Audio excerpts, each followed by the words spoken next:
Hi, ఈరోజు video ఏంది డిఫరెంట్గా ఉందని చూస్తున్నారా? నల్ల పోచమ్మ తల్లి ప్రతిష్టాపన అవుతుంది ఈరోజు. పోచమ్మ తల్లికి తీసుకురావడం అండ్ ముందు రోజు అయిన ప్రిపరేషన్స్ అన్నీ ఈ వీడియోలో చూపిస్తాను. పార్ట్ వైజ్గా అప్లోడ్ చేస్తా, చూసేయండి. సో ముందు ఇక్కడ పొద్దున హోమం అయింది అండ్ పూజలు కూడా అయిపోయాయి. And the temple was just awesome, చూస్తూ ఉండిపోవాలనిపించింది. అండ్ నెక్స్ట్ వీడియోలో పూజలు అయ్యాయి అండ్ కళ్యాణం కూడా అయ్యింది. మొత్తం వీడియో పెడతా, చూడడం మర్చిపోకండి.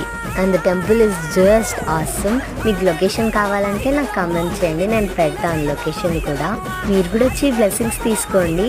And if you see here, ఇంకా పోచమ్మ తల్లికి కూర్చోపెట్టలేదు, రేపు అదంతా పెడతాను video. Don't miss that video. And that's it guys, bye. Don't forget to like, share and subscribe.